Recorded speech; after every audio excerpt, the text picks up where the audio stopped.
Hi, my name is Nicole Doucette, and today I'll be presenting to you the gay gene theory, a controversial topic on genetics.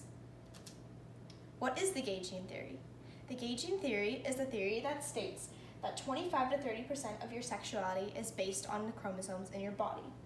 This has been studied since the early 1990s, and there are many controversial disputes about it.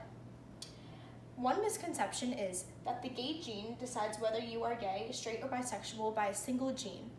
But instead, the truth is there are many complex physiological traits that attribute to your sexuality. One happens to be on the X chromosome, one on the 13th chromosome, and one on the 14th chromosome. Some ethical questions I came up regarding this presentation are scientists allowed to decide if you were born gay or straight?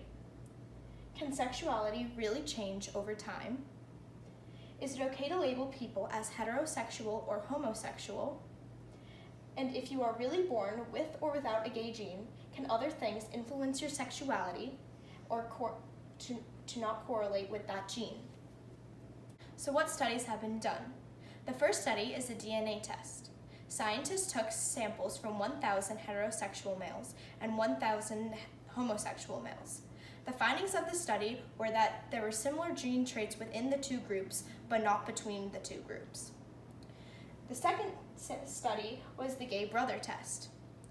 They found that there were markers on the X and 8th chromosome that both determine sexuality through the chromosomes. However, this study has been disputed because today we know that the 13th and 14th chromosomes determine the gay gene. The final study is a twin study. In a study of 61 pairs, researchers found that 66% of monozygotic twins and 30% of dizygotic twins were heterosexual. But why do people not believe in the gay gene? People don't believe in the gay gene because there are many other attributing factors to people's sexuality, and they do not believe genetics is one of them. Some of these factors include childhood abuse, sexual abuse, identities changing over time, and adolescents having a more fluid sexuality. But what about females? Scientists have discovered that female sexuality is a lot more fluid than male sexuality, so only 25% of sexuality is genetic. There's not as much research about female sexuality than male sexuality, but they did find that there are many other influences that attribute to female sexuality which don't attribute to males. Other influences on homosexuality include social influences and acceptance, abuse, culture and family expectations. But what do I believe?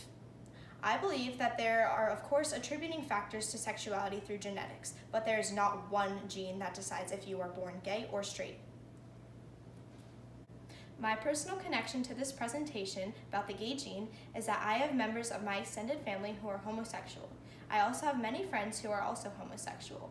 I'm very intrigued about how people find their sexuality and decide if they are gay or straight.